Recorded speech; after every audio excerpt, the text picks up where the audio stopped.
Sì, ancora una volta ci svegliamo troppo tardi. È un problema un male dell'Italia, della politica italiana su tanti fronti, e uno di questi anche sul trasporto pubblico locale, sulla partita appunto della presenza degli autobus che non sono più in regola, perché le direttive sulla decarbonizzazione prevedono che gli Euro 2 e successivamente nel 2025 dovranno essere tolti dal parco macchine utilizzati, e dunque dovranno essere rottamati e dunque comprare nuovi autobus, metterli in campo meno inquinanti, Euro 6 e via così. Purtroppo è sempre il stesso problema. Noi le direttive europee le recepiamo sempre a dado tratto, e non solo sui trasporti, ricorderemo anche sulla questione della Bolkestein o su tante altre direttive. Dobbiamo rispettarle e purtroppo arriviamo lunghi.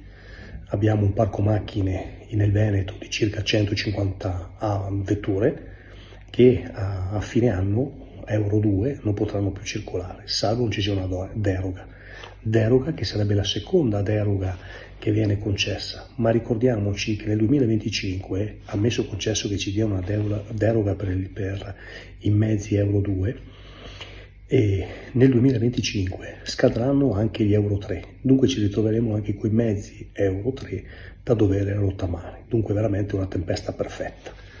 Questo non vuol dire che non ci siano le risorse, è anche vero però che è anche difficile riuscire a creare dei parchi macchine per le 7 province, dunque le varie realtà di gestione, dei vari bacini di gestione del trasporto pubblico, il TPL, sia urbano che extraurbano, che abbia queste caratteristiche. Anche perché i mezzi vanno dai 300 ai 500 mila euro se sono elettrici, e hanno necessità di acquisti seguendo tutta la pratica e la burocrazia necessaria. Dunque questo è il dato di fatto. Ci auguriamo, come ha detto la vicepresidente De Berti, che ci possa essere una deroga, perché altrimenti veramente metteremo a piedi più del 10% dei mezzi, ma soprattutto rischieremo di creare, oltre a un disservizio, anche un aumento a sua volta inquinante di mezzi privati che circoleranno, creando smog, creando tutti quei fenomeni che conosciamo, e soprattutto il traffico e dunque il caos. L'amaro che ti rimane in bocca, perché poi dopo si creano disservizi a milioni e milioni di utenti, in questo caso del TPL, ma domani avremo lo stesso problema con il problema della Bolkestein piuttosto che tante altre partite.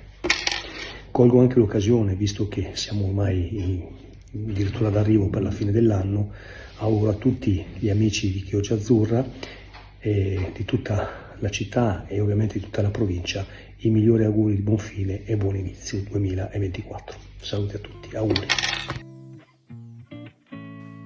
Hai già fatto il cambio gomme? Per i tuoi pneumatici invernali o per quelli 4 stagioni, così da non pensarci più, vai da SD Auto a Borgo San Giovanni.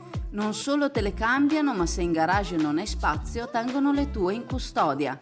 Da SD Auto, per la cura della tua auto a 360 gradi.